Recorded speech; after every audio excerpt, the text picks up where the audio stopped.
A billionaire is shocked when he finds a girl crying at his son's grave. The reason was, on a grey, damp Monday morning, Edward Vance pulled his car up in front of St. Francis's Rest Cemetery in Portland, Oregon. It was a ritual he had observed religiously since that difficult day, 2 years ago. No international agenda, no commitments with investors, not even corporate crises were capable of interfering with this weekly moment. That visit was a necessary silence between him and the past, between him and the irreparable void left by the premature departure of Kyle, his only son, who had left this world at the age of 5 under circumstances that still hurt too much to remember. The grave, always adorned with fresh flowers and a small blue toy car that Kyle loved, was a reminder of all that had been lost. Edward was a 42-year-old man, tall, broad-shouldered, with greying hair beginning to dominate his temples. His face, marked by expression lines, told stories of sleepless nights and difficult decisions. As one of the most influential businessmen in the Pacific Northwest, he had built an empire in the technology and logistics sector. But none of that mattered when he was there before that tombstone bearing his son's name. Professional success was merely an armor. He wore to face the world. Inside, he was still a shattered father. That day, however, something broke the gloomy pattern of his routine. A few feet away, a little girl sat alone on the damp grass, crying softly. She wore a faded pink floral dress and worn sneakers. She appeared to be about 7 years old, her disheveled blonde hair falling over her face, and her eyes were swollen from crying.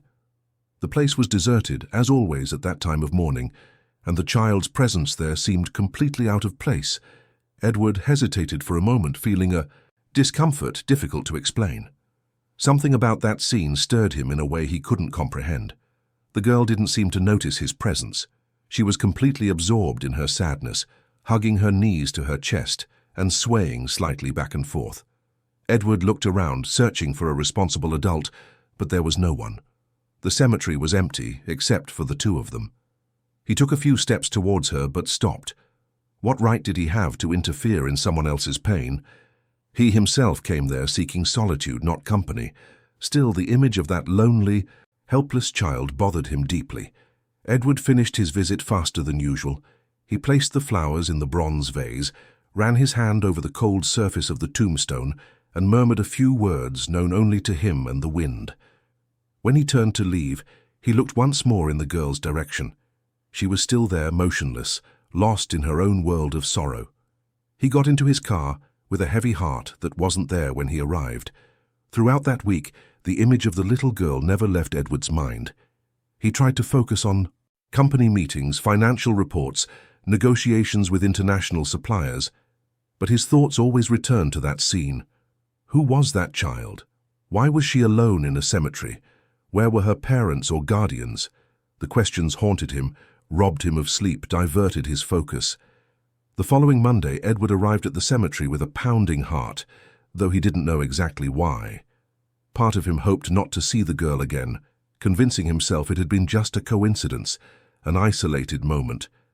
But she was there, in the same spot, in the same faded clothes, crying with the same contained intensity. This time Edward couldn't just walk away.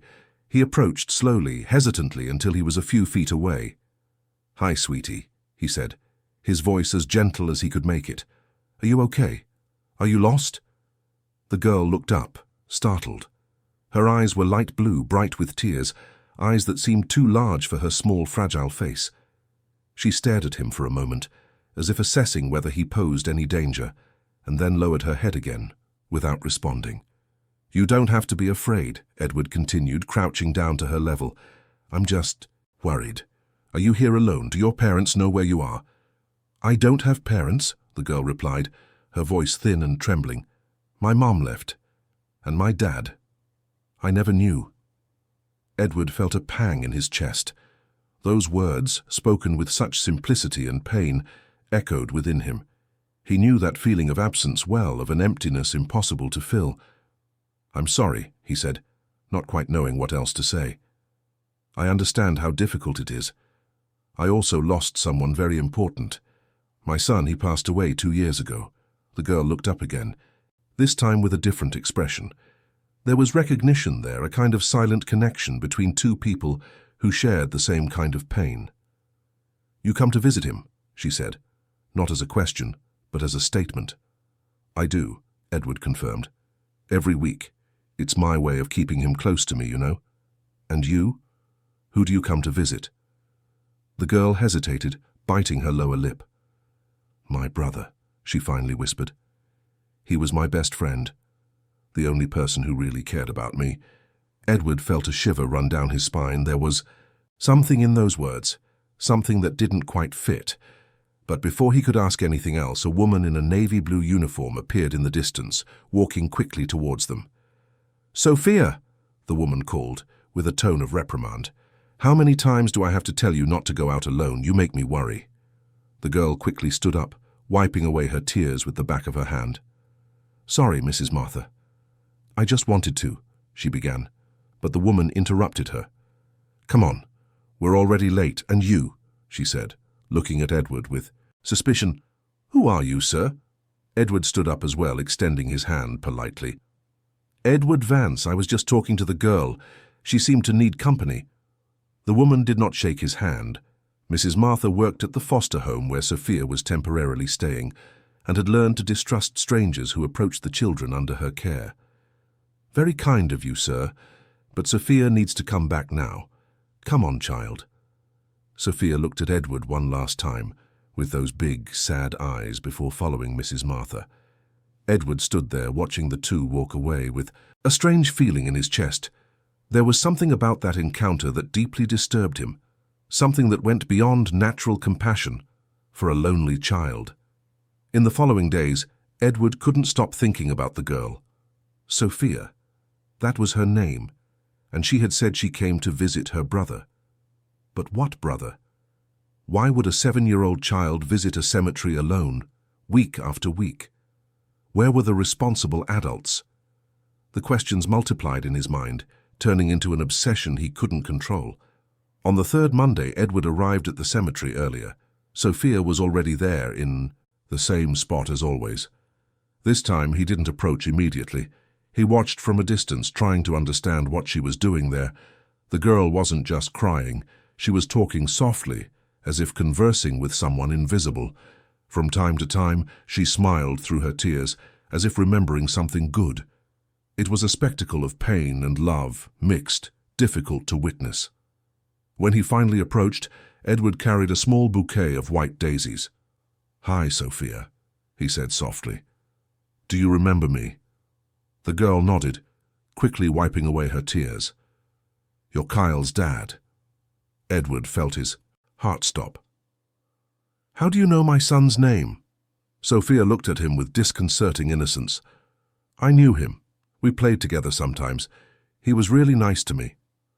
Edward had to lean on a nearby tombstone. It was impossible. Kyle had never mentioned any Sophia. He was sure of it. He remembered every conversation, every story his son told, every schoolmate's name. Sophia had never been mentioned. "How did you know him?" he asked, trying to keep his voice calm. Sophia lowered her eyes, nervously fiddling with the hem of her dress. "It was a long time ago, before he left. We used to see each other sometimes. He said I was special, that we had a special connection." Edward knelt on the damp grass, getting to the girl's height. "Sophia, look at me. This is very important. Where did you see each other? How did you meet him?" The girl looked confused, as if she didn't understand why this mattered so much. "At the big house," she finally said. "The house where my mom worked. She took care of a lot of things there. And sometimes I went with her. Kyle was there too. We played in the garden hidden." Edward felt the ground disappear beneath his feet. The big house. She could only be talking about the mansion where Veronica, his ex-wife, lived. But why would Kyle be playing hidden with some child there? Why would that be a secret? Nothing made sense. "Your mom worked for whom?" he asked, though he already knew the answer. "For Mrs. Veronica," Sophia replied, confirming his worst fears. "My mom's name was Patricia Anderson. She took care of many important things for Mrs. Veronica. Papers, letters, phone calls. She was very busy, but she always tried to take me with her when she could, so I wouldn't be alone." Edward needed a few moments to process that information. Patricia Anderson. He vaguely remembered her. a discreet, almost invisible woman who was always around when he picked up Kyle for visits. She handled Veronica's correspondence, her personal agenda, confidential matters. But Edward had never paid much attention to her. He never imagined she had a daughter. He never knew Kyle had contact with this child. "Your mother, where is she now?" Edward asked carefully, fearing the answer. Sophia's eyes filled with tears again. "She also left. 4 years ago, she got very sick and couldn't stay. Now it's just me. That's why I come to visit Kyle. He was my heart brother, you know, the only person who really treated me like family."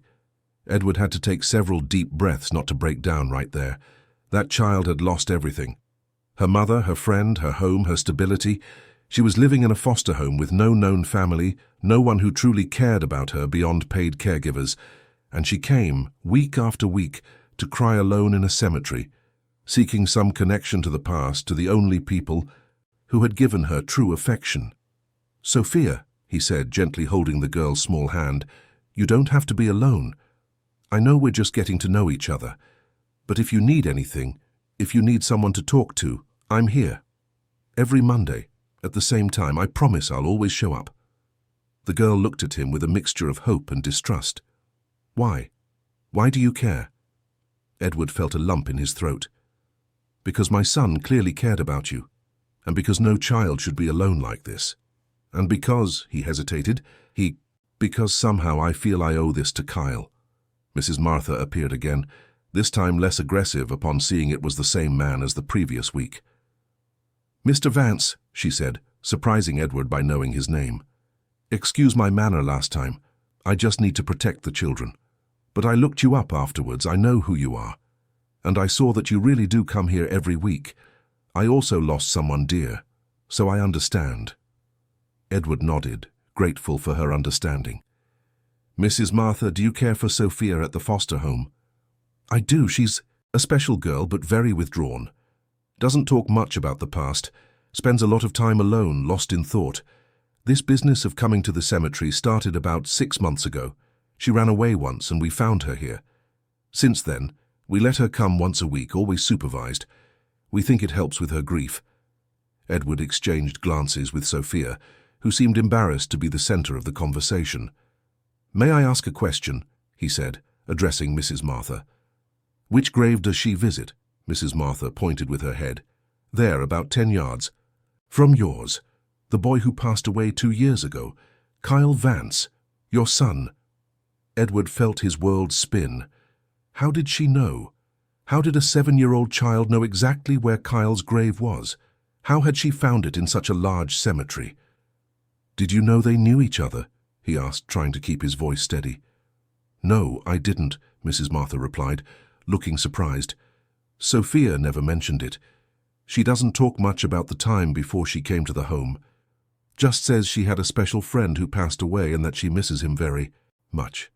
Edward looked at Sophia, who was now distractedly playing with a small stone on the grass, avoiding the adult's gaze. "How long has she been in the foster home?" 4 years, Mrs. Martha replied.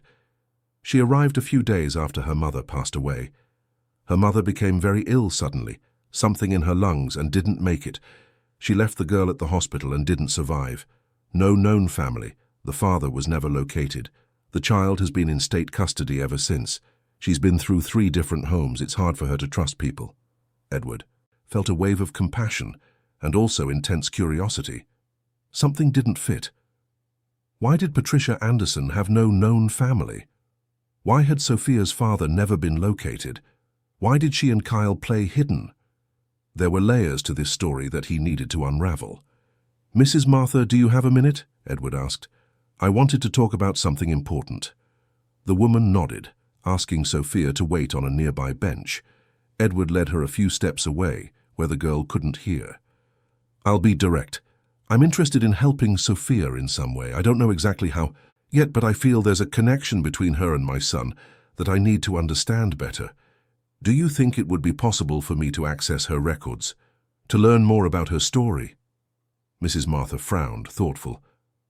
"Mr. Vance, you seem like a good man, but understand that there are protocols. I can't just hand over information about a child in state custody. It would have to go through social services, lawyers, maybe even the family court. It's a complicated process. I understand, Edward said quickly. I'm not asking for anything illegal. I just want to know if there's an official path. Because if my son knew this girl, if they had some special connection, that changes everything. Maybe I can be a present figure in her life. Maybe I can help in a more concrete way. Mrs. Martha studied him for a long moment. Look, I'll be honest with you. Sophia needs stability. She needs someone who truly cares, not just for a fleeting feeling of compassion. If you're really interested, I can give you the right contacts. But it will take time, and it will demand a lot from you. Are you prepared for that? Edward looked in Sophia's direction, who was now watching a bird perched nearby. There was something about that child that called to him, something that went beyond logic or reason. It was as if Kyle had left him a last gift, a last mission. I am, he replied with conviction. I am prepared. Mrs. Martha took a card from her pocket and handed it to Edward. This is the contact for the social worker responsible for the case, Dr. Helen Miller. She's strict, but fair. Explain the situation to her. Mention that I referred you, but please don't promise anything to Sophia yet. I don't want her to build expectations that might be frustrated. Edward carefully put the card away, as if it were a treasure.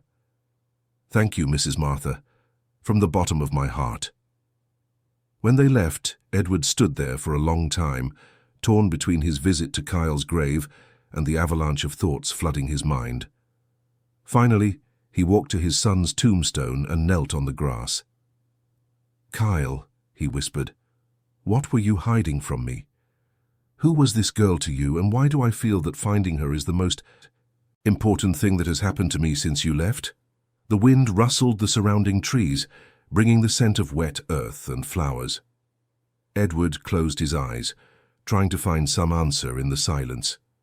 But all he found were more questions, more doubts, more fragments of a puzzle he didn't even know existed. He promised himself he would discover the truth, no matter how long it took or how painful the revelations might be. Sophia deserved it. Kyle deserved it. And he, perhaps, also needed that truth to finally begin to heal the wounds that had never fully closed. When Edward arrived home that night, his enormous empty house in one of Portland's most exclusive neighborhoods seemed even quieter than usual. He had lived alone since his separation from Veronica 5 years ago.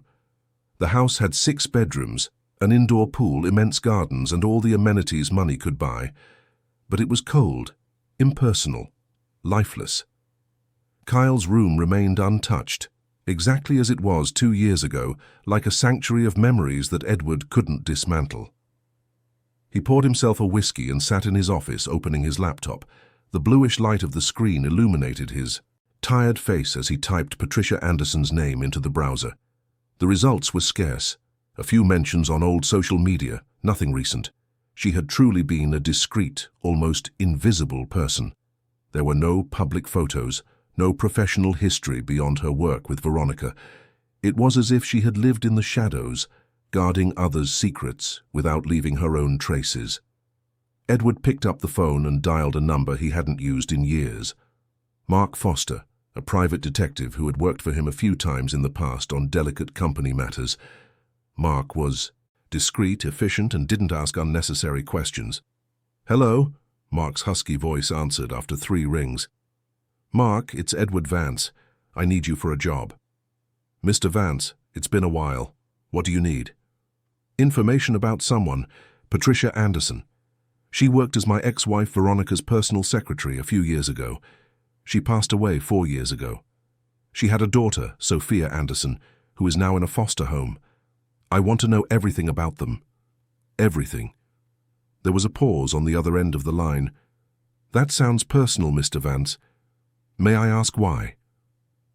Edward hesitated.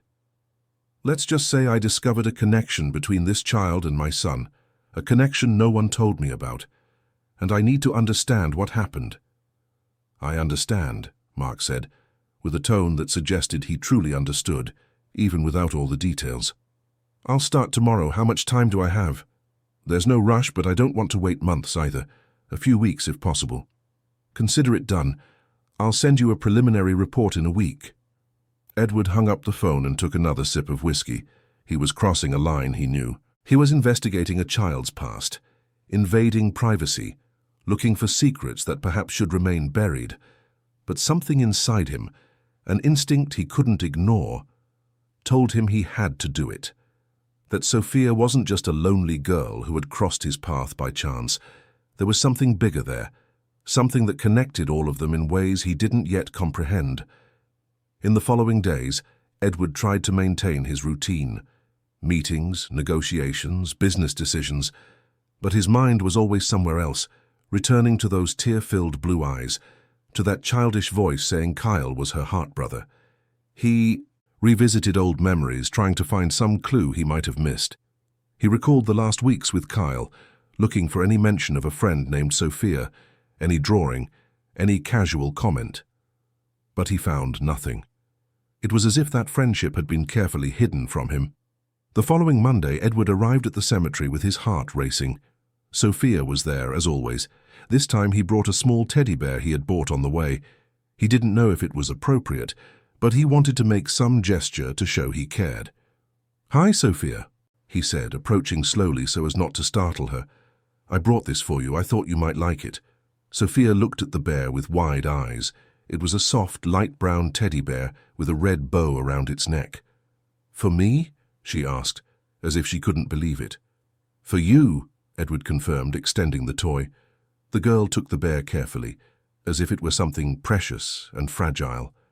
"Thank you," she whispered, hugging the toy to her chest. "It's beautiful." Edward sat on the grass beside her, maintaining a respectful distance. "You know, Sophia, I've been thinking a lot about you this week. About you and Kyle. I was wondering what your friendship was like." Sophia squeezed the bear tighter, her eyes fixed on a distant point. "We played a lot. Kyle would make up funny stories. He said I was the princess and he was the knight who protected me. We made sandcastles in the garden, and he always shared his snack with me, even when I said I wasn't hungry." Edward felt a sad smile form on his lips. That was very Kyle.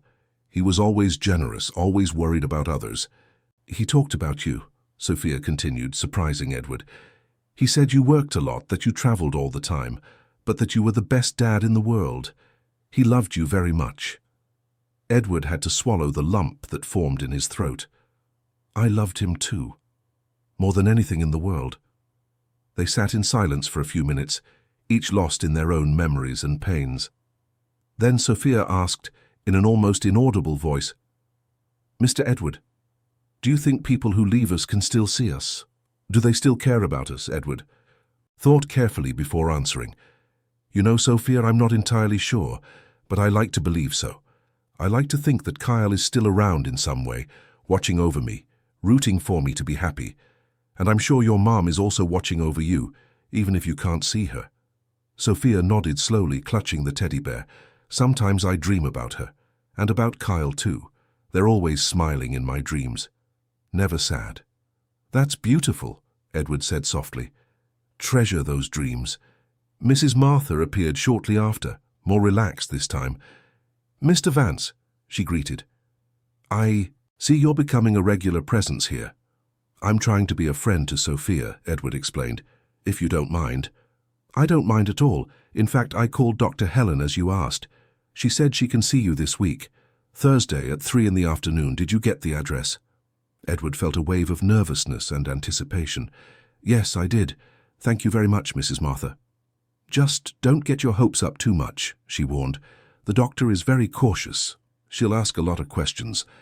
And the process of approaching a child in custody is long and complicated." "I understand," Edward assured. "I'm not in a hurry. I just want to do the right thing." When he returned home that night, Edward found a message from Mark on his phone. "I need to talk to you, personally, tomorrow if possible.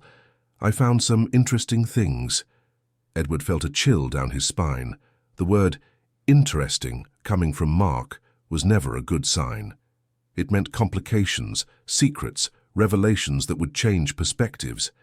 He quickly replied, arranging a meeting for the next day at his office. That night Edward barely slept. He tossed and turned in bed, haunted by confusing dreams where Kyle and Sophia played together in a hazy garden, always just out of his reach. When he finally fell asleep for real, he dreamed of Veronica, his ex-wife. She was facing away, walking down a dark corridor, and no matter how much he called her name, she never turned around, never answered, simply kept walking until she disappeared into the darkness.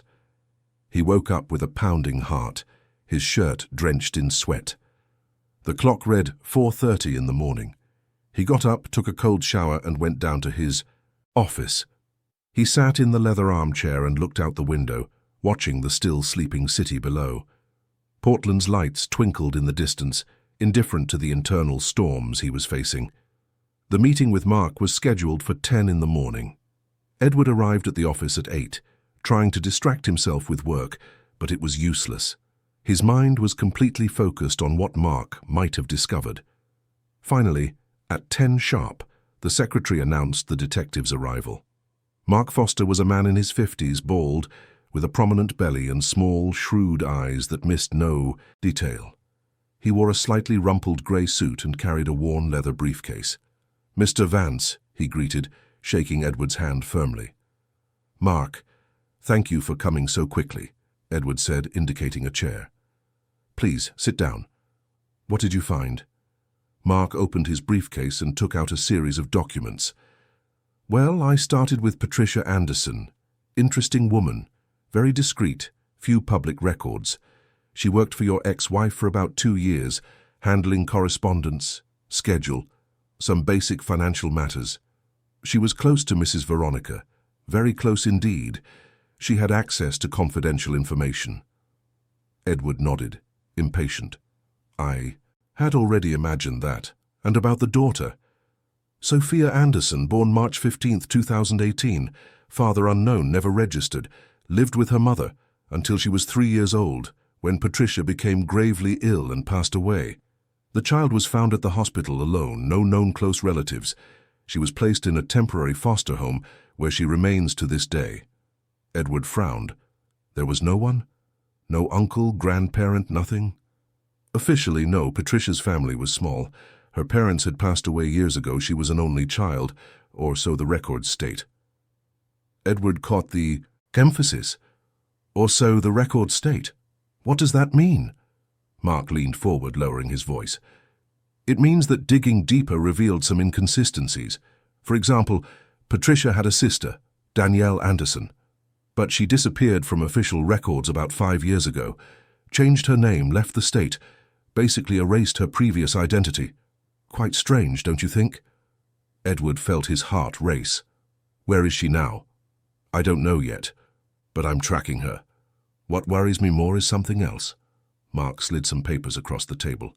3 weeks before she passed, Patricia left a sealed envelope with a lawyer named William Spencer, with specific instructions to only open it if something happened to her or her daughter. Edward picked up the papers with trembling hands. "And what was in the envelope?" Mark sighed. "That's where it gets complicated. The lawyer refused to open it. He says he can only do so with a court order or if the child is in imminent danger.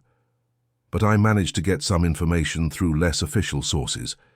It seems the envelope contains important documents, medical records, perhaps a birth certificate, something related to Sophia's paternity." Edward felt the world spin around him. "Paternity? You think Patricia was trying to reveal who the father was?" "It's a possibility. And there's more." Mark pulled out another document. "I managed to access Patricia's financial records. She lived on a modest salary, but in the last 6 months before she passed, she received 3 significant deposits from an international account, $10,000 each, always on the same day of the month." Edward studied the statements. "Where did they come from?" "I'm still investigating, but the account is registered in the Cayman Islands. Very difficult to trace. But there's an interesting detail. The deposits stopped exactly 1 week after Patricia passed away." "That doesn't make sense," Edward murmured. "If they were regular payments, why would they stop right after she was gone? Who was paying, and why?" "Those are the right questions," Mark agreed. "And there's one last thing you need to know. Patricia went to the hospital 3 times in the 2 weeks before she passed, always with the same symptoms: difficulty breathing, chest pain. But the tests showed nothing serious. And then, suddenly, fulminant pneumonia that took her in a matter of days. The doctors were surprised by the rapidity. Edward felt a chill. "What exactly are you suggesting?" Mark raised his hands. "I'm not suggesting anything, Mr. Vance. I'm just presenting the facts. But too many coincidences make me uncomfortable. A woman with access to confidential information, receiving mysterious payments, leaving a sealed envelope with specific instructions, and then passing away suddenly and unexpectedly. It deserves attention." Edward ran his hands over his face, feeling the weight of each new revelation. "Keep investigating, Mark. I want to know everything. Who made the payments? What's in that envelope? Where is this Danielle? Everything. I'll need more time. And I might have to bend some rules." Edward looked into Mark's eyes. "Do whatever is necessary, within the law, obviously, but find out the truth." After Mark left, Edward remained alone in his office for hours, staring at the documents scattered across the table. Each paper was a piece of a puzzle that became more complex with each revelation. A child with an unknown father, a mother who received mysterious payments, a sealed envelope with secrets. And at the center of it all, the inexplicable connection between Sophia and Kyle. Edward picked up the phone and called Veronica for the first time in months. They hadn't spoken since Kyle's passing anniversary. The call went straight to voicemail. He hesitated, didn't leave a message, hung up. Then he called again. Once more, voicemail. On the 3rd attempt, he finally spoke. "Veronica, it's Edward. I need to talk to you about something important, about Patricia Anderson, your former secretary. Please call me back. It's urgent." He knew she would probably ignore the message. Their relationship had ended so bitterly that they could barely be in the same room. But he had to try. If anyone knew anything about Patricia and Sophia, it was Veronica. The rest of the week passed in a haze of anxiety and speculation. Edward went to the cemetery every morning now, not just on Mondays. Sophia was always there, and they had developed a silent routine. He brought small gifts, a children's book, chocolate, flowers. They spoke little, but each other's presence seemed to bring comfort. Mrs. Martha watched from a distance, discreetly approving of their growing closeness. On Thursday, Edward prepared for his meeting with Dr. Helen Miller. He wore his best suit, mentally rehearsed what he would say, reviewed all the documents he had prepared, proving his financial and emotional stability. He arrived at the social worker's office 15 minutes early, more nervous than he had ever been in any business negotiation. No $1-million contract had made him as anxious as this meeting. Dr. Helen was a woman in her 40s, black hair pulled back in a severe bun, thin-rimmed glasses, and an expression that revealed nothing. "Mr. Vance," she said, indicating a chair. "Mrs. Martha told me about your interest in Sophia Anderson. Why don't you tell me in your own words what motivates you?" Edward took a deep breath and began to tell everything. The encounter at the cemetery, his conversations with Sophia, the revelation that she knew Kyle, her connection to Veronica through Patricia. The doctor listened in silence, making occasional notes, her face a professional mask. When Edward finished, she remained silent for a long moment. "Mr. Vance, I'm going to be direct with you. Your interest seems genuine, but I also perceive that there are many mixed motivations here. Guilt, curiosity, perhaps an attempt to replace the son you lost. These are not solid foundations for involvement with a vulnerable child." Edward felt his blood boil, but he controlled himself. "Doctor, with all due respect, I'm not trying to replace anyone. Kyle is irreplaceable. But if he knew this girl, if they had a special connection, I feel I have a moral obligation to care for her. It's what he would have wanted." The doctor studied him over her glasses. "And what if you discover things about her past that you don't like? What if there are legal family complications? Are you prepared to deal with all of that?" "I am," Edward said firmly. "Whatever it is, I am prepared." Dr. Helen sighed, closing her folder. "Look, I'll be honest. Sophia needs stability. She's been through 3 different foster homes. She doesn't get attached to anyone, she lives in the past. If you're truly committed, we can start a gradual approximation process. Supervised visits, then longer visits, perhaps even weekend stays eventually. But it will take time, months, maybe years, and there will be constant evaluations. Any sign that it's not working and we stop immediately. Do you agree to these terms? Edward felt a wave of relief and hope. I agree completely. What do I need to do? First, she said, pushing a pile of forms across the table, fill all of this out. Then we'll schedule a psychological evaluation, and I'll need to speak with your references, check backgrounds, visit your home. It's a rigorous process, Mr. Vance, but it's to protect the child. I understand perfectly, Edward said, picking up the forms. When can we start? As soon as you submit everything filled out and the initial checks are completed. Say, 2 weeks? Edward nodded, feeling for the first time in a long time that he had a real purpose beyond business. 2 weeks. Perfect. When he left the social worker's office, Portland's sky was clearing after days of rain. Edward walked through the downtown streets, breathing deeply the fresh air, feeling something akin to hope growing in his chest. There were still many unanswered questions, many mysteries to unravel, but now he had a clear path ahead. And for the first time since Kyle passed away, he felt there was a reason to go on, a reason to wake up every morning. His phone rang. It was Mark. I found something important. I need to show you personally. Can you come to my office now? Edward felt hope give way to anxiety again. I'm on my way. Mark's office was a small, messy room in an old downtown building, smelling of stale coffee and cigarettes, though Mark swore he had quit smoking years ago.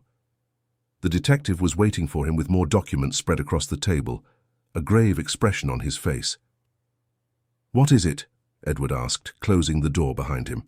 Mark pointed to a series of photographs. I found Danielle Anderson, or rather, the woman who used to be called Danielle Anderson.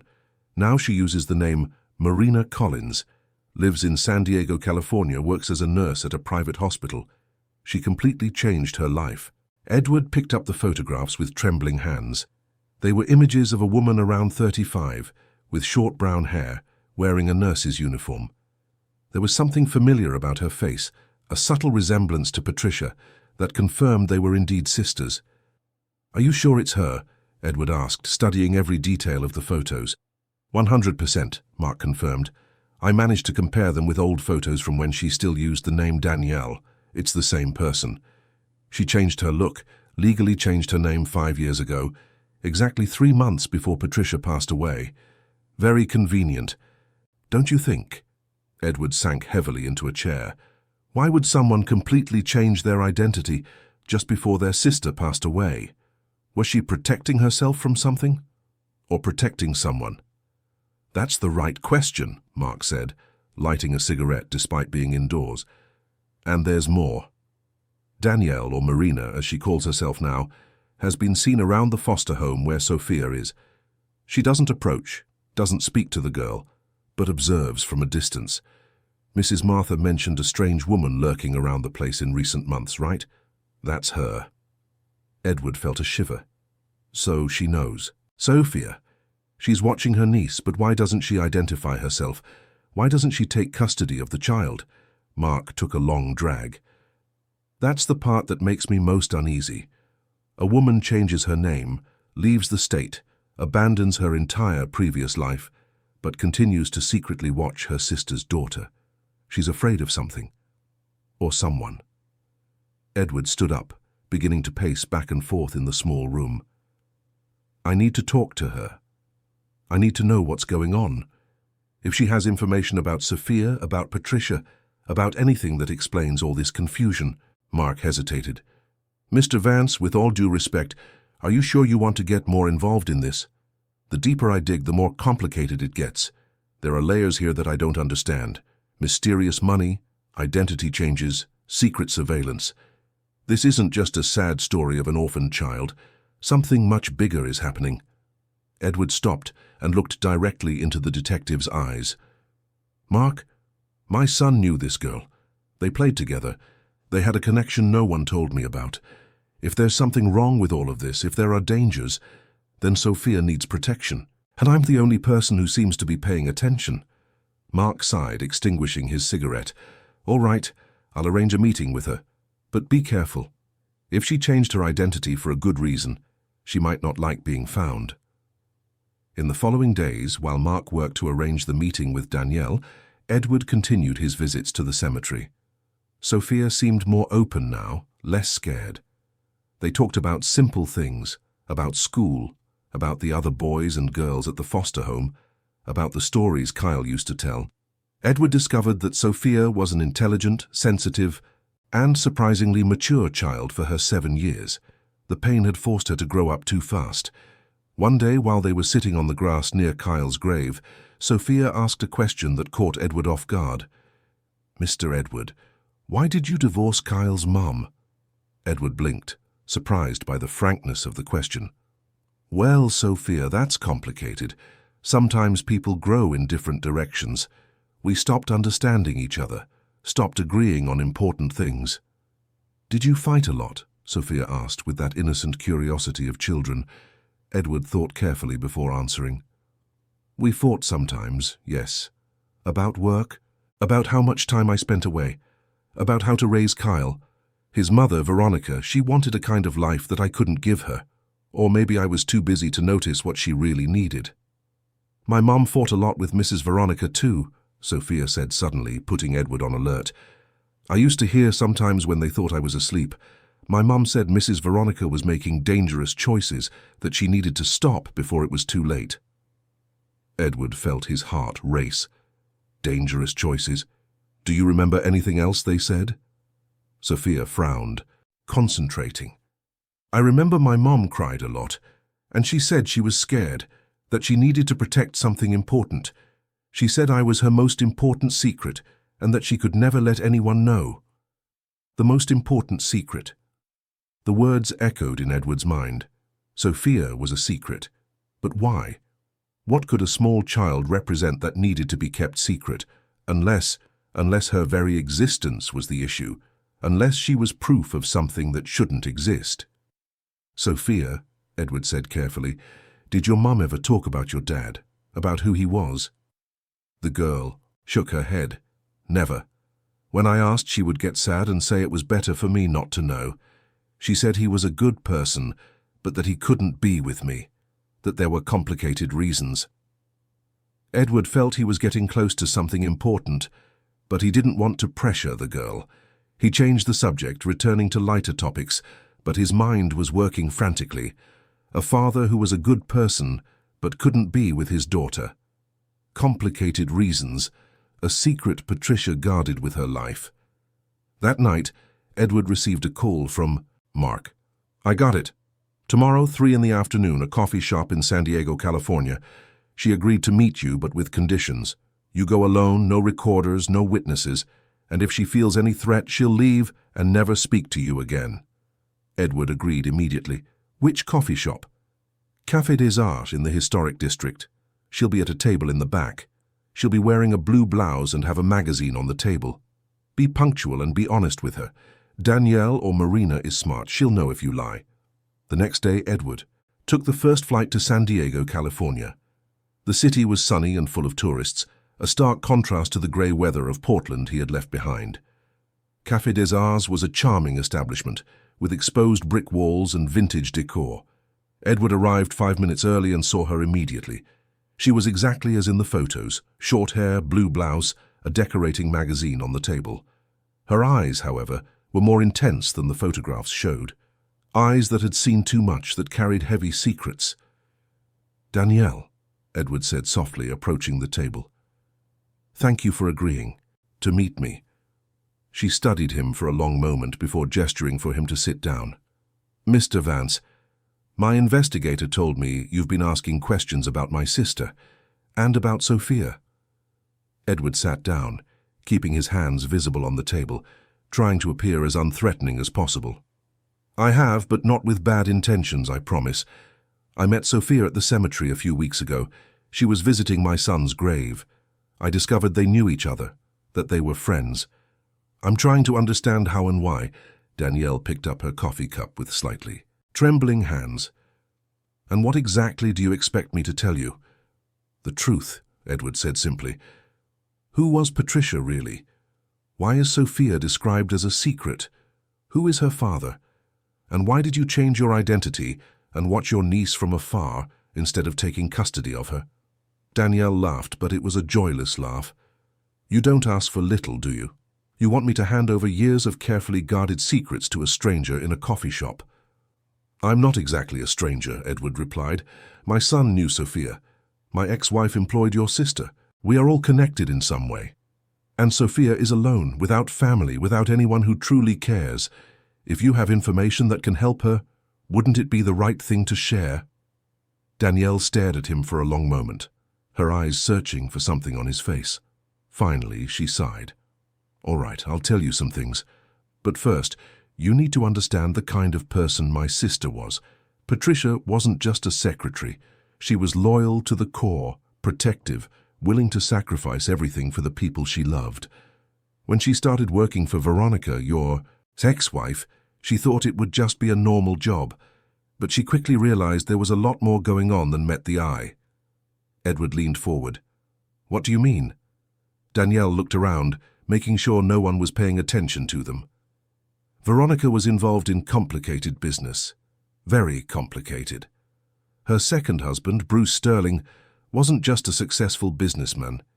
He had connections with dangerous people, people who did things that shouldn't be done. And Veronica was in the middle of it all, helping, facilitating. Edward felt his stomach churn. "What kind of things?" Danielle hesitated. "I can't go into specific details, but let's just say money was being moved in ways that weren't legal. International accounts, shell companies, forged documents. Patricia found out because she had access to private correspondence, bank movements, conversations she shouldn't have overheard. And she was terrified. Why didn't she go to the police?" Edward asked. Danielle gave another bitter laugh. "Because she had Sophia, and because she knew that people like that don't leave witnesses alive and well. Patricia began collecting evidence, documents, recordings. She kept everything in safe places, but she knew she was in danger. That's why she asked me to disappear, to change my identity, to be ready to protect Sophia if anything happened." "So you know," Edward said. "You know that Patricia's passing wasn't natural." Danielle closed her eyes for a moment. "I can't prove anything. The doctors said it was pneumonia. Rapid, fulminant, unexpected. But my sister was healthy. Never had respiratory problems. And suddenly, in a matter of days, she was gone. It's too much of a coincidence, don't you think?" Edward felt anger growing in his chest. "And you didn't do anything? You didn't investigate?" "What do you think I could do?" Danielle replied. Frustration in her voice. "I had no proof, and if I started making noise, I would become the next target, and then who would protect Sophia? I did what Patricia asked me to do. I disappeared, changed my name, but I kept watching the girl from afar. That's all I can do." Edward took a deep breath, trying to process everything. "And Sophia? What does she have to do with all this? Why is she so important?" Danielle looked directly into his eyes. "Because Sophia is the living proof of a secret Veronica kept for years, a secret that, if revealed, would destroy the carefully constructed image she has." "What secret?" Edward pressed. Danielle hesitated, clearly struggling internally. Finally, she said, "Sophia isn't just Patricia's daughter. Patricia raised her, loved her, protected her. But she's not her biological mother." Edward felt the world stop around him. "What?" "Sophia was born to another woman," Danielle continued, her voice low. "A woman who couldn't or didn't want to keep her. That woman gave the child to Patricia to raise, paying generously for silence and discretion. The deposits your detective discovered? They were to support Sophia, to ensure she had everything she needed, but away from public eyes." Edward felt his mind reeling. Who? Who is Sophia's biological mother?" Danielle stared at him with an expression that mixed pity and hesitation. "Your ex-wife, Mr. Vance. Veronica is Sophia's biological mother. The girl is her daughter, and someone who was neither you nor Bruce. The silence that followed was deafening. Edward couldn't breathe, couldn't think. Veronica had a daughter he didn't know existed, a daughter she had given away to be raised in secret. This doesn't make sense, he finally managed to say. When? How? During your marriage, Danielle explained. She got pregnant but hid the pregnancy, wore loose clothing, traveled for a few months claiming work, had the baby away from Portland and gave her to Patricia to raise. You never knew. Edward felt nauseous. Why? Why would she do that? Danielle sighed. Because the baby wasn't yours, Mr. Vance. Veronica had an affair. She got pregnant by that man, but she couldn't acknowledge the child because you would fight for custody, cause a scandal, destroy her reputation. And the man she had the affair with was also married, also had a lot to lose, so they made an agreement. The child would be given to someone trustworthy, raised in secret, and both would go on with their lives as if nothing had happened. Edward had to grip the edge of the table not to fall. Kyle.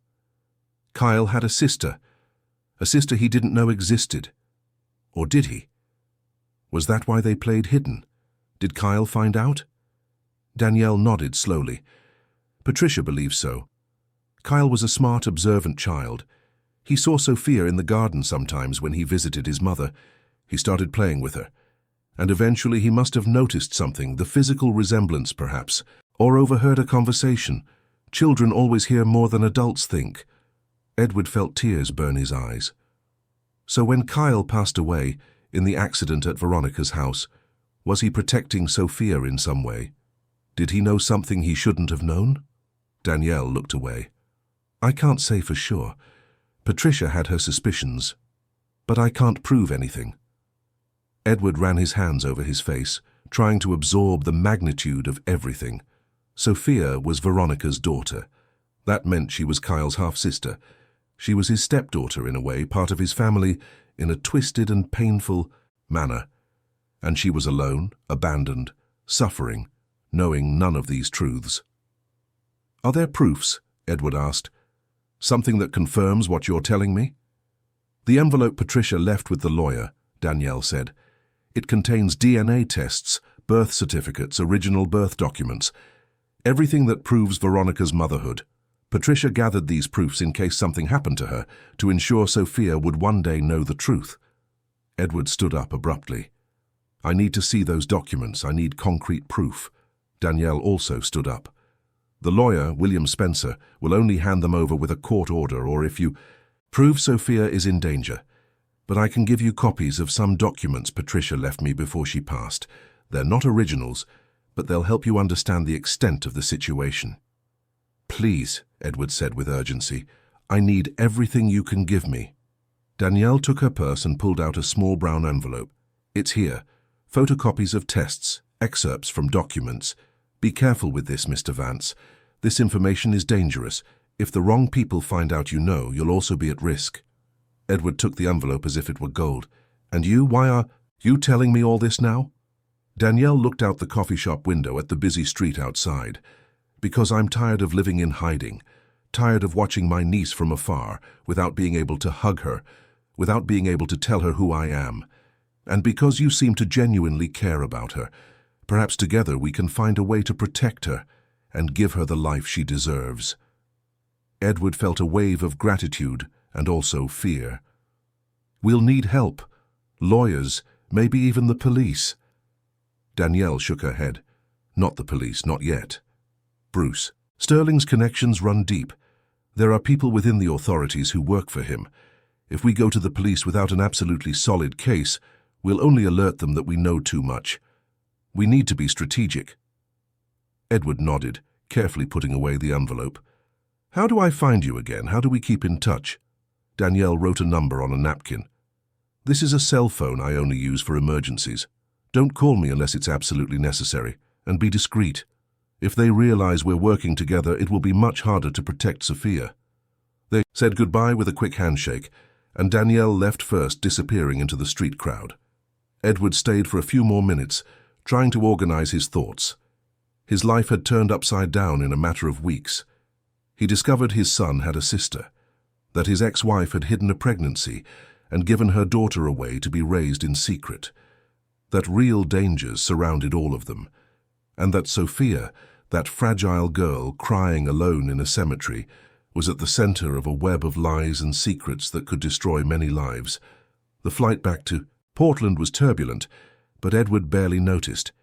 He spent the entire time reading and rereading the documents Danielle had given him. There were photocopies of DNA tests confirming Veronica's motherhood.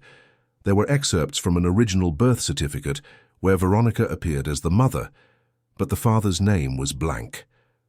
There were also pages of what appeared to be Patricia's diary, where she documented her discoveries and concerns. One entry in particular caught Edward's attention. It was dated 2 weeks before Patricia passed away. It was written in a trembling hand. "I discovered something terrible. The financial movements I've been tracking are not just Bruce's. Accounts from Edward's company are also being used without his knowledge. They are using his legitimate businesses as a front for illegal operations. If this is discovered, Edward will be destroyed. He will lose everything. I need to warn him, but how? If Veronica finds out I know, my life and Sophia's will be in danger. I need to be careful. I need to protect my girl above all else." Edward felt fury grow in his chest. Veronica had not only hidden a daughter from him, not only betrayed him, but was also using his company, his name, his reputation to cover up criminal activities. She was willing to destroy him to protect her own secrets. How many other lies were there? How many other betrayals? When he arrived home, Edward went straight to his office and called Mark. "I need you to investigate my own company, specifically international accounts, transactions from the last 5 years. I want to know if there's anything irregular, any movement I didn't personally authorize." Mark was silent for a moment. "This is serious, Mr. Vance. If we find something, you could be legally involved, even without knowing." "I know," Edward said, "but I need to know the truth, all of it." "All right. I'll need access to your systems, passwords, authorizations. You'll have everything first thing tomorrow." After hanging up, Edward opened a bottle of wine and sat in the dark of his office, looking out the window at the city lights. Everything he believed in was crumbling. His marriage had been a lie. His company could be compromised. His son had a sister he never knew. And at the center of it all, a 7-year-old girl who was innocent of everything, a victim of the selfish and dangerous choices of the adults around her. Edward made a decision at that moment. No matter what it cost, no matter what secrets he had to unearth or what dangers he had to face, he would protect Sophia. He would give her the family she deserved, the life Patricia and Kyle would have wanted for her. It was the least he could do. It was the only thing that still made sense amidst all that chaos. The following Monday, Edward arrived at the cemetery earlier than usual. Sophia was already there, as always. But this time, when she saw him, she smiled. It was a small, hesitant smile, but it was real. "Hi, Mr. Edward," she said, hugging the teddy bear he had given her. "Hi, Sophia," Edward replied, sitting beside her. "How are you?" "Better," she said. "Mrs. Martha said you want to visit me more often. Is that true?" "It is," Edward confirmed, feeling his heart clench. "If you want to, of course. I would love to spend more time with you, get to know you better." Sophia looked at Kyle's grave. "Kyle would like that. He always said you were the best dad in the world. He said that when he grew up he wanted to be like you." Edward had to blink several times to hold back tears. "He said that?" "He did, many times." Sophia hesitated, then continued. "Mr. Edward, can I ask you something?" "Of course, anything." "Why do people keep secrets? Why don't they tell the truth even when it hurts?" Edward thought carefully. It was a profound question, especially coming from a child. "Sometimes people keep secrets because they're afraid, Sophia. Afraid of being judged, afraid of hurting someone, afraid of the consequences of the truth. But you're right. Secrets usually end up hurting more than the truth, no matter how difficult it may be." "My mom kept a lot of secrets," Sophia said softly. "I knew. I saw it in her eyes. She was always sad, always worried. I wanted to ask, But I was afraid of making her even sadder. Edward gently placed his hand on the girl's shoulder. Your mom loved you very much, Sophia, I'm sure of it. And everything she did, all the secrets she kept, were to protect you, to make sure you were okay. But I wasn't okay, Sophia said, with a sad wisdom beyond her age. I was alone. You're not alone anymore, Edward said firmly. I'm here now, and I promise I'll take care of you. I'll protect you the best way I can. You don't have to be alone anymore. Sophia looked at him with those big, bright blue eyes. Do you really promise? Promise you won't leave like everyone else? I promise, Edward said, and as he said those words, he knew he was making a vow that would change his life forever. Mrs. Martha appeared shortly after, but this time with a softer expression. Mr. Vance, Dr. Helen called me. She said the initial checks are almost complete. If all goes well, we can start supervised visits in 2 weeks. Edward felt a wave of hope. That's great. Thank you very much, Mrs. Martha. For everything. The woman smiled. Sophia deserves someone who truly cares, and I think she found that in you, sir. After they left, Edward stayed at the cemetery for a few more minutes. Kyle, he whispered to the tombstone, I found your sister, and I'm going to take care of her, I promise. I'm going to protect her from everything and everyone. It's what you would have done. It's what you would have wanted.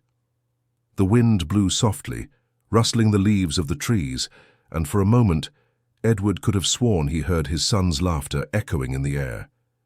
It was probably just his imagination, his heart desperate for any sign. But he chose to believe it was more than that. He chose to believe Kyle knew, that he approved, that he could finally rest knowing his sister was protected. In the following days, Edward plunged headfirst into preparations. He began transforming one of the vacant rooms in his house into a room for Sophia. He bought pink and white furniture, shelves filled with children's books, educational toys. He wanted Sophia, when she finally came to visit him, to feel that she had her own place, a space that was solely hers. Mark updated him on the company investigations. I found irregularities, Mr. Vance. 3 international accounts that are registered in your company's name, but you never authorized their opening. Significant movements, always in amounts that don't attract much individual attention, but which total millions over the years. Edward felt his stomach churn. How was that possible? How did they open accounts in my company's name without my knowledge? The authorizations were forged, Mark explained. Very well forged, I might add. Someone with access to original documents, stamps, signatures. Someone from within who knew the procedures. Veronica, Edward said bitterly. She had access to everything when we were married, and after the separation it took months to remove all her access from the systems. She had plenty of time to do whatever she wanted. Exactly, Mark confirmed. And there's more.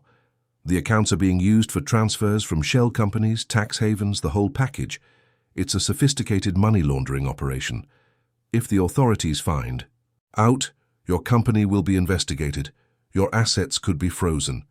You could face charges even if you're innocent. Edward felt panic rising. What do I do? Mark took a deep breath. 2 options. First, you go to the police now, hand everything over, cooperate completely and hope they believe you're a victim and not an accomplice. Second, you gather all possible evidence to show you were deceived, close these accounts immediately, and then go to the authorities with a case already built. Which do you recommend? The second. It's more work, takes more time, but it protects you better. If you arrive with solid proof that you were a victim of fraud, it becomes much harder for them to try to incriminate you. Edward nodded. So that's what we'll do. Gather all the evidence, everything necessary to prove my innocence, and be quick. We don't know how much time we have before someone discovers we're investigating. Understood. And, Mr. Vance, one last thing. I found out who Sophia's father is. Edward felt his heart stop. Who? Mark hesitated. Philip Newman, state representative, member of the same party Bruce Sterling supports, married for 20 years, 3 children, impeccable public image, and a secret partner in several of Bruce's companies. Edward closed his eyes. So it wasn't just an affair. It was a deeper connection. Veronica was involved with someone who was part of Bruce's network. It seems so. And there are indications that Philip knew about Sophia. The payments to Patricia came from an account linked to one of his companies. He was secretly supporting his daughter, but never officially acknowledged her. Edward felt anger boiling. So, Sophia is the daughter of a public figure who abandoned her to protect his own career, and of a woman who hid her to protect her schemes. This child never had a chance. That's why she needs you now, Mark said. You can be the first person to truly put her first. Edward knew Mark was right. Sophia had been treated as an inconvenience, as an embarrassing secret, as something to be hidden and forgotten. But to him she was becoming much more. She was becoming a second chance, an opportunity to be the father he hadn't fully managed to be for Kyle, always so focused on work, always so absent. With Sophia he could do things differently. He could be present, attentive, protective. 2 weeks later, the day of the first supervised visit finally arrived. Edward was more nervous than he had ever been for any important negotiation. He tidied the house 3 times, checked Sophia's room countless times, prepared various snacks without knowing what she liked. When the doorbell rang, his heart almost leaped out of his chest. Mrs. Martha was at the door with Sophia. The girl wore a new dress, light blue with white flowers, and held the teddy bear to her chest. She looked at the enormous house with wide eyes. "Hi, Sophia," Edward said with a smile. "Welcome to my home. Come in, please." Sophia entered shyly, looking at everything with curiosity mixed with nervousness. It was a very large house, very different from the foster home she was used to. Everything was spacious, clean, full of beautiful things. She seemed afraid to touch anything. "Do you want to see the house?" Edward asked gently. "I have something special to show you." He led her through the main rooms, the garden, the indoor pool. Sophia listened politely, but still seemed uncomfortable, as if she didn't belong there. Then Edward took her upstairs and opened the door to the room he had prepared. Sophia's eyes widened. The room was a dream. Light pink walls, a white canopy bed, shelves full of books and toys, a small desk with drawing supplies, curtains with golden stars. It's for me," she asked, almost disbelieving. "It is," Edward confirmed. "I thought of you when I was decorating. I hope you like it."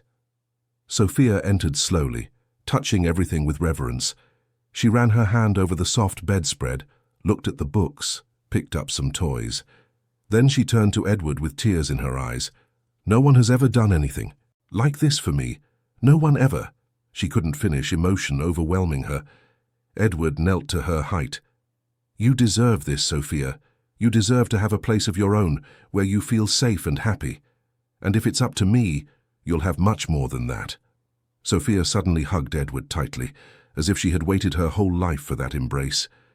Edward felt her tears wet his shirt, and his own tears stream down. They stayed like that for a long moment, 2 wounded hearts finding comfort in each other. The weeks that followed were the most intense and transformative of Edward's life. Supervised visits became more frequent, and with each encounter, the bond between him and Sophia grew stronger. The girl was blossoming, smiling more, talking more openly about her feelings and memories. Mrs. Martha constantly commented on the positive change in the child, how she was lighter, more hopeful. But while building this new relationship with Sophia, Edward was also dealing with increasingly disturbing revelations about the past. Mark continued unearthing information that painted a frightening picture of the extent of Veronica and Bruce Sterling's schemes. The international accounts were just the tip of the iceberg.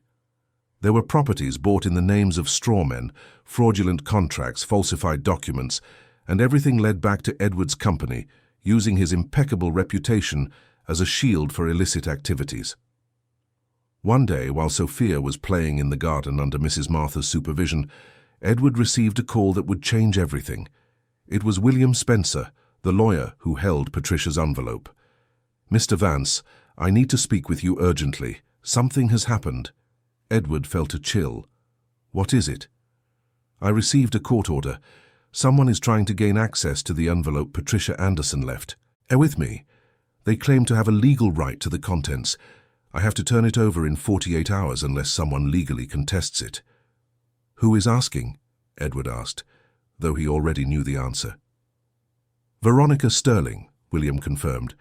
She claims that as Patricia's former employer and possibly involved in the documents, she has a right to know what's in the envelope before it's made public. Edward felt panic. She cannot have access to that.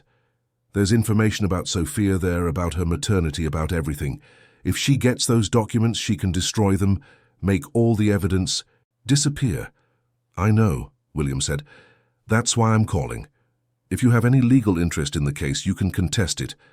But you would need to demonstrate a direct relationship with the contents of the envelope and the child in question. Edward thought quickly. I am in the process of legal approximation with Sophia. I intend to request custody. Does that give me the right?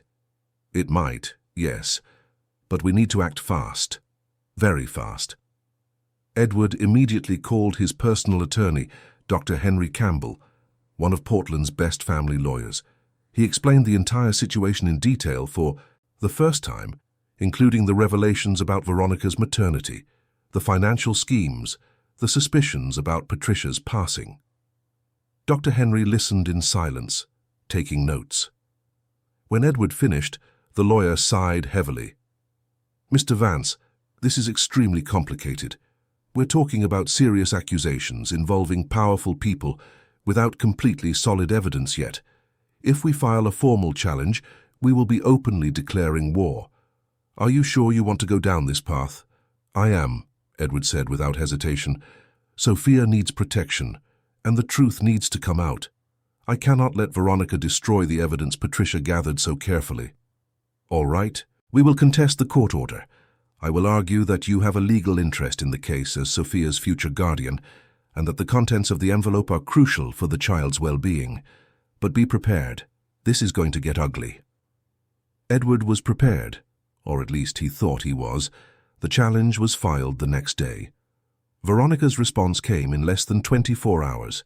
She filed a lawsuit against Edward, claiming he was attempting to defame her, that he was using a vulnerable child for personal gain, that his accusations were unfounded and malicious.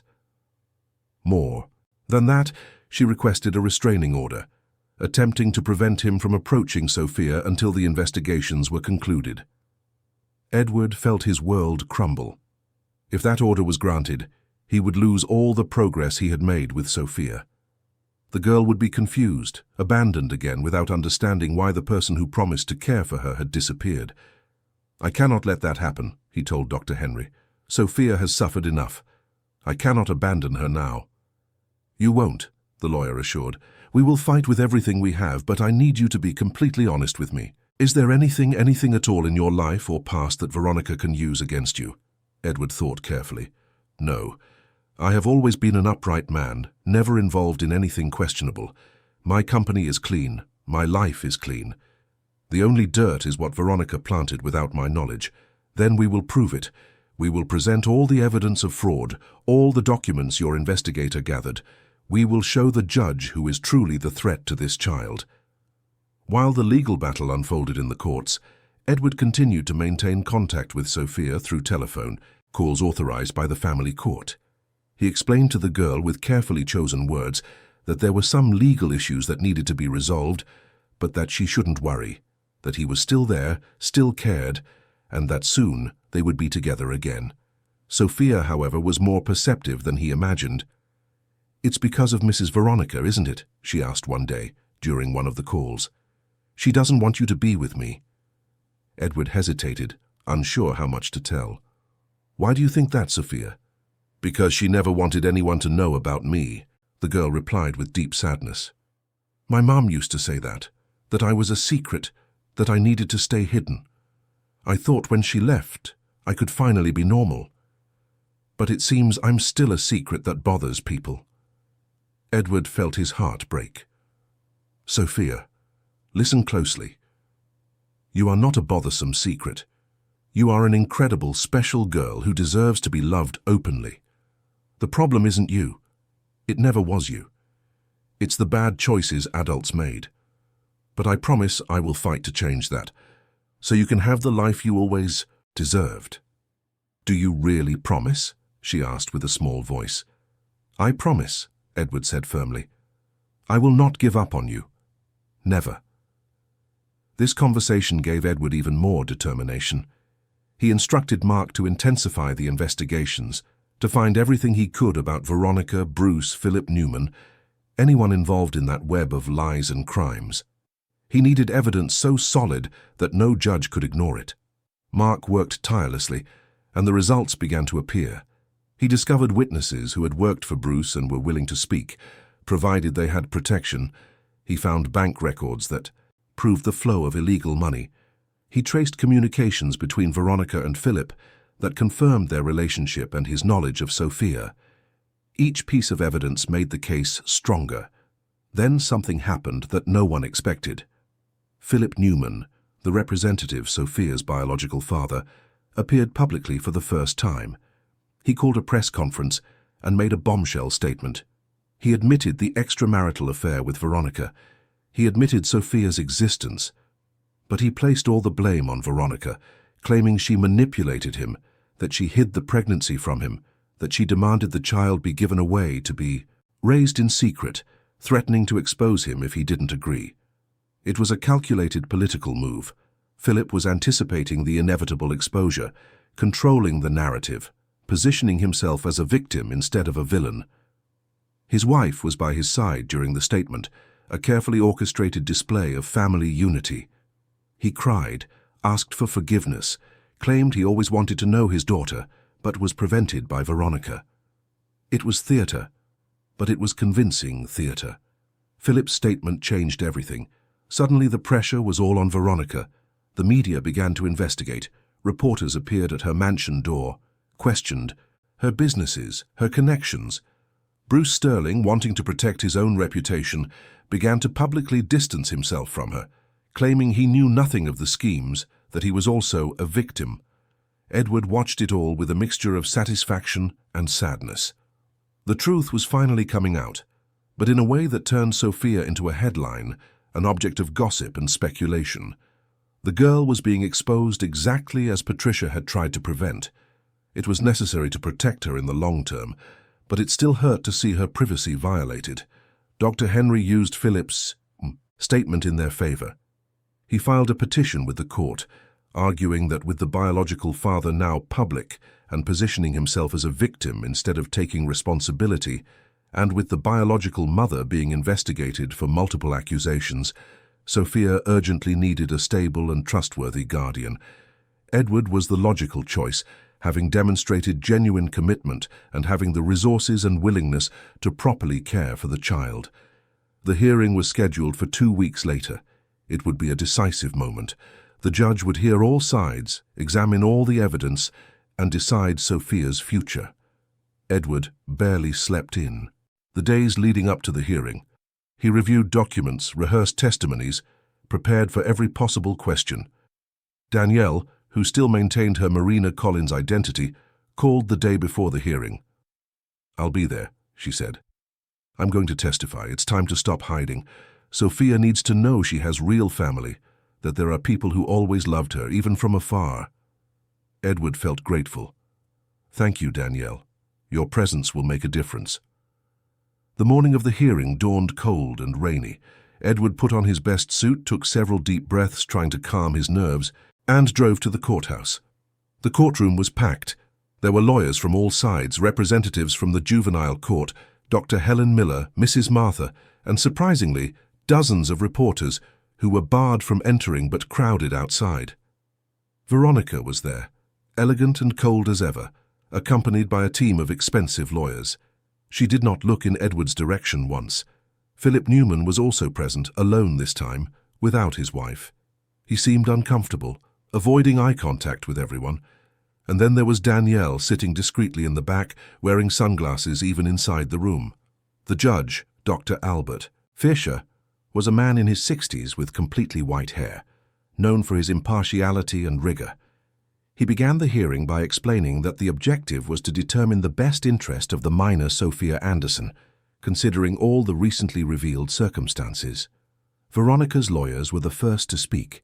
They argued that, as the biological mother, Veronica had a priority right to custody, that past mistakes were the result of difficult circumstances, but that now she was ready to assume her maternal responsibility. that Edward was a stranger with no blood relation to the child, motivated by guilt and trying to replace the son he had lost. Dr. Henry responded forcefully. He presented all the evidence of fraud, the financial schemes, the criminal connections. He showed that Veronica had deliberately abandoned Sophia, that she paid to keep her hidden, that she never demonstrated any genuine maternal interest until the situation was publicly exposed. He argued that Edward, despite having no direct blood tie, had shown real love and commitment, that Sophia had already formed a bond with him, that he represented stability and security. Then it was Philip Newman's turn. He stood up and with a choked voice declared that he wanted to meet his daughter, establish a relationship, contribute financially. But he acknowledged that he was not in a position to request custody, given his history of abandonment and his complicated family situation. He said he would support any decision that was best for Sophia. Dr. Helen Miller was called to testify. She spoke about Sophia's history in foster homes, about her difficulty forming bonds, about her emotional isolation. And then she spoke about the dramatic change she observed since Edward entered the girl's life, how she began to smile again, to open up, to show hope. How the bond between them was genuine and healthy. Mrs. Martha testified along the same lines, adding specific details about the visits, about how Sophia talked about Edward constantly, about how she finally seemed to have found someone she could trust. Then it was Danielle's turn. She identified herself as Marina Collins, but revealed her true identity as Danielle Anderson, Patricia's sister. There was a murmur in the room. She explained why she had changed her identity, the threats she felt, the constant fear. She spoke about her last conversations with Patricia, about her sister's fears, about the deep love Patricia had for Sophia. And then she said something that silenced the room. "My sister left a letter for Sophia, a letter that was meant to be delivered when she was older, when she could understand. But I think the time has come." Danielle took a yellowed envelope from her pocket and handed it to the judge. In this letter, Patricia explains everything. The truth about Sophia's birth, about why she made the decisions she made, about her fears and hopes. And at the end, she writes the name of the person she trusted most to care for Sophia if anything happened to her. The judge opened the envelope and read in silence. His expression did not change, but something in his eyes softened. He read for several minutes, while everyone in the room waited in suspense. Finally, he looked up. "This letter will be attached to the record and considered as evidence. It is a moving and revealing document. I will take a brief recess to review all the material presented, and then I will give my decision." The recess lasted 2 hours, that felt like an eternity. Edward walked through the courthouse hallways, unable to stand still, reliving every moment of the hearing, every argument, every testimony. Danielle approached him at one point. "In the letter, Patricia talks about you," she said softly. "She observed you with Kyle. She saw how much you loved him, how you strove to be a good father despite the travels and work. She wrote that if something happened to her, she would want you to know about Sophia, that she trusted you to protect the girl in the same way you protected Kyle." Edward felt tears burn his eyes. "She really wrote that?" "She did, and more. She asked for forgiveness for keeping secrets, for not having the courage to tell you earlier. But she said you were the best person she knew, that Sophia would be lucky if one day you met her." "Why didn't Patricia tell me while she was alive?" Edward asked, his voice hoarse. "Why did she keep this until after she passed?" Danielle sighed. "Fear. She was so afraid. Afraid of what Veronica would do if she found out the secret had been revealed. Afraid that you would be involved in the schemes, that your reputation would be destroyed. She protected you from a distance just as she protected Sophia. She was a brave woman, my sister, but she was also a terrified woman." Finally, everyone was called back into the room. The judge was seated, with a pile of documents in front of him. His expression was serious, impenetrable. He began to speak with a firm, clear voice. "This is an extraordinarily complex case. involving disturbing revelations about manipulation, abandonment, and possible criminal activities. My duty is to decide what is in the best interest of the minor Sophia Anderson, regardless of the interests of the adults involved. He paused, looking directly at Veronica. Mrs. Veronica Sterling abandoned her biological daughter, paid to keep her hidden, and only expressed interest in assuming motherhood when publicly exposed. There is no evidence of genuine maternal love, only damage control. Therefore, her request for custody is denied. Veronica remained impassive, but Edward saw her fingers clench on the arms of the chair. The judge continued, now looking at Philip. Mr. Philip Newman abandoned his daughter for years, prioritizing his political career and reputation. While I acknowledge his recent attempt to establish contact, there is no basis to believe that he can offer the stable environment Sophia needs. His request is also denied. Philip lowered his head, appearing more relieved than disappointed. Finally, the judge looked at Edward. Mr. Edward Vance, you have demonstrated genuine commitment to Sophia's well-being. You have established a healthy bond with the child, have the necessary resources to care for her adequately, and were explicitly mentioned by Patricia Anderson as the person she would most trust to protect her daughter. He paused dramatically. Therefore, I am granting temporary custody of Sophia Anderson to Mr. Edward Vance with mandatory review in 6 months.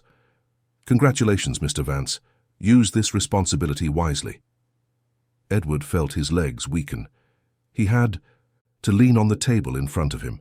He did it. He had succeeded. Sophia would be his.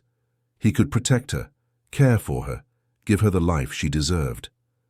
Dr. Henry squeezed his shoulder firmly, smiling. Danielle, in the back, discreetly wiped away tears.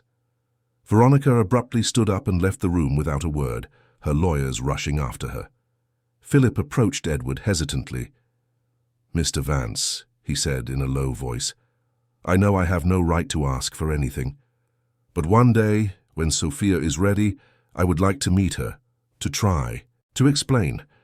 I don't expect forgiveness, but I would like a chance. Edward studied him for a moment.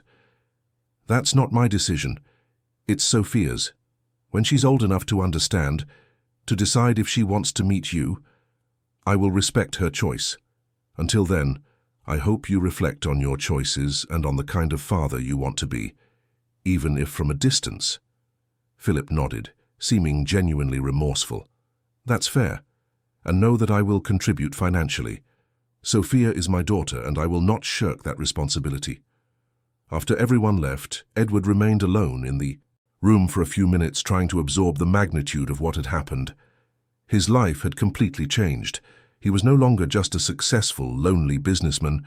He was a father again. He had a daughter to raise, protect, love. It was an enormous responsibility, but it was one he accepted wholeheartedly. The social worker informed him that Sophia would be brought to him the next day. It would give him time to prepare the house, prepare himself, prepare everything to receive the girl, not just as a visitor, but as a permanent resident. Edward spent that night in a whirlwind of emotions. Happiness, fear, hope, anxiety, all mixed together. He called Sophia that night to give her the news. When she answered, he could barely speak through tears. Sophia, he finally said, I have news. You're coming to live with me, forever. We're going to be a real family. There was silence on the other end, then a small voice full of emotion. Really, forever. You won't give me back. Never, Edward promised. You are my daughter now, Sophia, and I will take care of you for the rest of my life. You won't be alone anymore. You won't be a secret anymore. You will be loved openly the way you always deserved. Sophia began to cry, and Edward did too. They were tears of relief, of happiness, of hope finally realized. When they hung up the phone, Edward went to Kyle's room, which he had kept untouched for so long. He sat on the small bed and looked around, at the toys, the drawings on the walls, the smiling photos. Kyle, he whispered, I kept my promise. I'm going to take care of your sister. I'm going to love her as I loved you, and I'm to tell her about you, about how special you were, about how you protected her even when you were so small. She will grow up knowing the amazing brother she had. Thank you for leaving me this gift. Thank you for trusting me." The wind rustled the curtains, even with the window closed, and Edward chose to believe it was Kyle responding, saying he was proud, that he approved, that he could finally rest knowing his sister was protected. The next day, when Mrs. Martha brought Sophia with her few bags of belongings, Edward was waiting at the door. Sophia ran to him and hugged him tightly. He picked her up, feeling her small weight against his chest, and whispered, "Welcome home, my daughter. Welcome home." And for the first time in years since Kyle had passed, Edward felt his house was a home again. There were still many challenges ahead. Veronica certainly wouldn't give up easily. The investigations into the financial schemes would continue. There would be adjustments, difficulties, tough times, but now he had a real purpose, a reason to fight. He had Sophia, and that made all the difference. The first few months with Sophia were a mix of profound joys and unexpected challenges. The girl, despite her genuine desire to adapt, carried invisible wounds that did not heal overnight. There were nights when she woke up screaming, dreaming of her mother's departure, of moments of loneliness in the foster home. There were days when she completely shut down, retreating into the protective shell she had built over the years. Edward learned, day after day, that love was not enough. It required patience, consistency, and unwavering dedication. He hired a child psychologist, Dr. Carmen Roberts, specializing in trauma and abandonment. The weekly sessions helped Sophia process her emotions, understand that it wasn't her fault she had been abandoned, that she deserved love and stability. Edward also participated in some sessions, learning techniques to deal with difficult moments, to be the father Sophia needed. Routine was essential. Edward completely reorganized his professional life. He delegated more responsibilities, reduced international travel, established fixed times to be home. Every morning they had breakfast together. He personally drove her to school, a private institution where she was carefully enrolled, chosen for its robust psychological support program. Every afternoon when she returned, they spent time together. They did homework, played in the tea, garden cooked together. Gradually, Sophia began to open up, to smile more naturally, to call Edward Dad without hesitation. Danielle became a constant presence in their lives. She officially revealed herself as Sophia's aunt, resumed using her real name, and established a beautiful relationship with her niece. Sophia, who had never had an extended family, now had an aunt who adored her, who told stories about Patricia, who connected her to her roots. Sunday afternoons often included Danielle, who came for lunch and spent hours playing with Sophia, teaching her to bake cakes, showing old photos. Veronica, as Edward predicted, did not accept defeat silently. She tried to appeal the court decision, but her lawyers could not present convincing arguments. The evidence against her was too voluminous, the testimonies too consistent.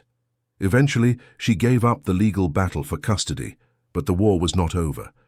She began a subtle but persistent smear campaign against Edward, spreading rumors in social circles, suggesting he had ulterior motives, that he was using Sophia for some obscure purpose. Edward ignored it as much as possible, focusing on protecting Sophia from any splash of this toxicity. The girl did not know the sordid details. She only knew that her biological mother existed, but had made bad choices. Edward and the psychologist agreed that the complete truth would be revealed gradually, as Sophia matured and could process such complex and painful information.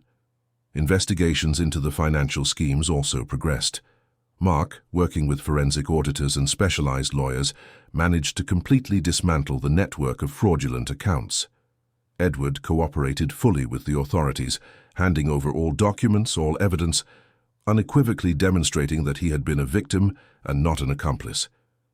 The process was slow and bureaucratic, but it was progressing. Bruce Sterling was under formal investigation. Several of his companies were audited, accounts were frozen. He tried to protect himself through a legion of lawyers, but the walls were closing in around him. Philip Newman, surprisingly, kept his word. He deposited a significant monthly amount into a savings account Edward opened in Sophia's name. He did not try to force contact, respecting the agreement to wait until Sophia was ready. Occasionally he sent gifts by mail, carefully written letters explaining that he was her biological father, that he had made terrible mistakes, but that he always thought of her. Edward kept everything, knowing that one day Sophia would want to read, would want to understand. On a Saturday afternoon, 6 months after Sophia came to live with him, Edward took her to St. Francis's Rest Cemetery. It was the first time they had returned there together since she officially became his daughter. They walked hand in hand to Kyle's grave. Sophia had flowers in her hands, white daisies she had chosen herself. "Hi, Kyle," she said softly, placing the flowers in the vase. "I came to tell you news. Now I have a real dad, your dad, and he's as good as you said. And he takes care of me, protects me, makes me feel safe. Thank you for introducing me to him, even if it was in a strange way. Thank you for being my friend when I had no one. You will always be my brother, my first best friend." Edward had to turn his face away to discreetly wipe away tears. Hearing Sophia talk to Kyle with such naturalness and love was simultaneously painful and comforting. "Kyle," he added, also kneeling, "I'm taking care of her as I promised. She's blossoming, growing strong and happy, and I've learned so much from her. I've learned to be a better, more present father. You would be so happy seeing her now. You would be the most protective brother in the world." They stayed there for a while, in comfortable silence, connected through Kyle's memory. When they finally stood up to leave, Sophia held Edward's hand tightly. "Dad," she said, and that word still made his heart leap. "Do you think Kyle is happy where he is? Do you think he knows we're okay?" Edward smiled, squeezing her small hand. "I'm sure he is, Sophia. I'm sure he's very happy knowing that we're a family. Now." The mandatory custody review, 6 months after the initial decision, was merely a formality. The judge received glowing reports from Sophia's school, psychologist, and social services. All confirmed that the girl was thriving, that the environment was healthy and loving, that Edward was exemplarily fulfilling his role as guardian. Custody was officially made permanent, and Edward was authorized to initiate the formal adoption process if he wished. He wished more than anything. He wanted Sophia to have his surname, to be legally recognized as his daughter, to have all the rights and protections that this guaranteed. But before starting the process, he sat down with Sophia for a serious conversation. "Sophia," he began. They were in the garden, sitting on the swing he had installed especially for her. "I need to ask you something very important. I know I'm your dad now, and you're my daughter. But there's a way to make it even more official, through something called adoption. It means you would have my surname, you would be legally my daughter in every sense. How would you feel about that?"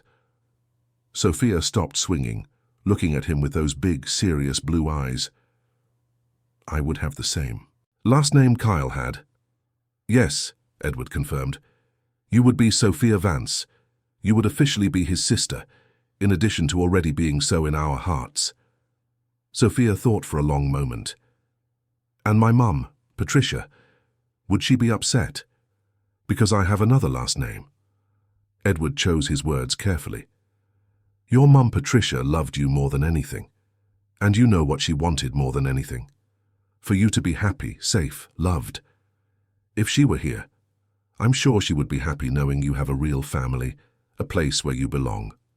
The last name is just a paper, Sophia. The love she had for you, that you have for her, that never changes." Sophia nodded slowly, processing. "Then yes, I want to be Sophia Vance.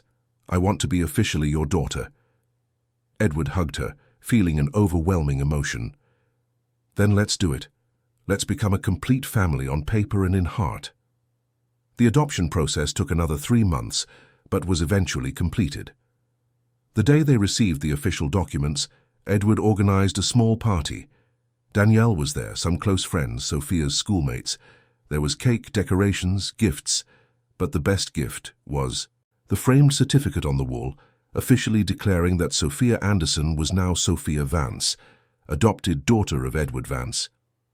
That night, after everyone had left, Edward went into Sophia's room to say goodnight.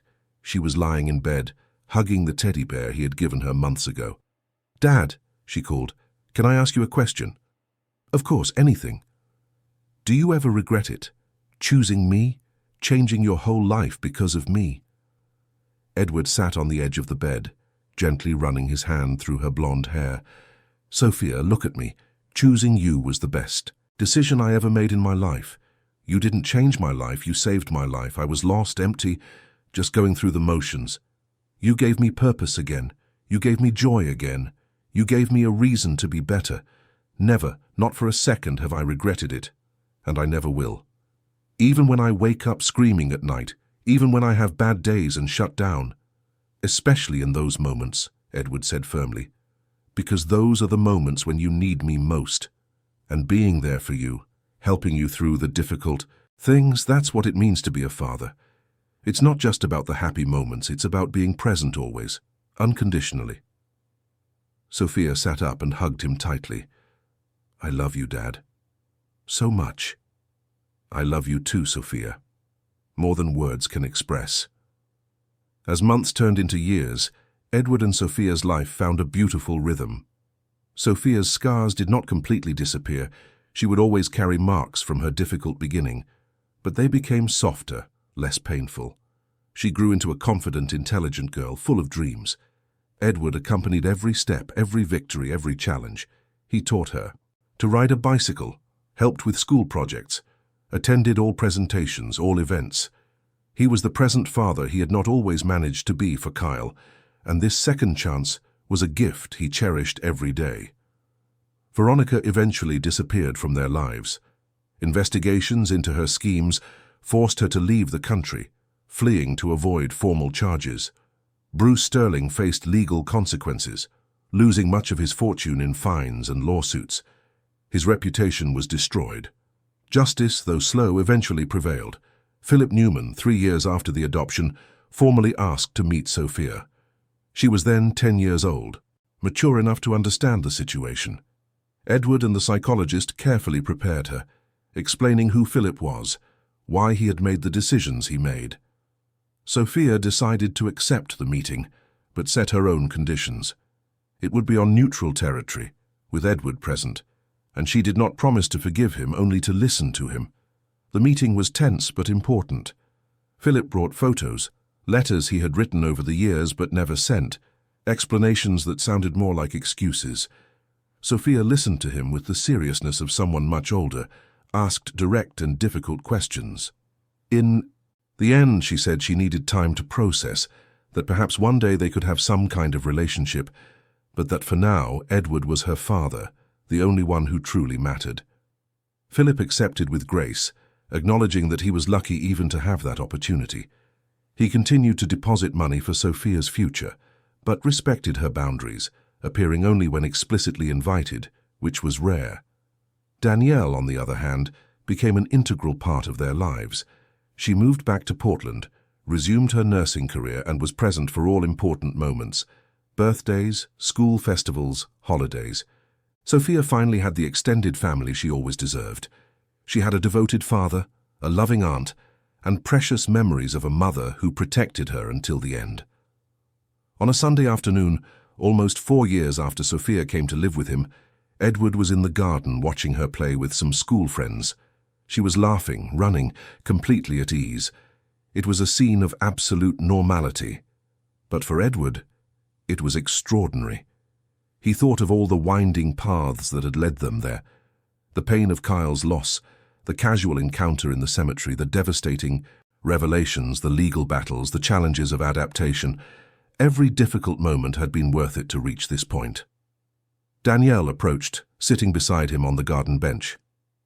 "She's so grown up," she commented.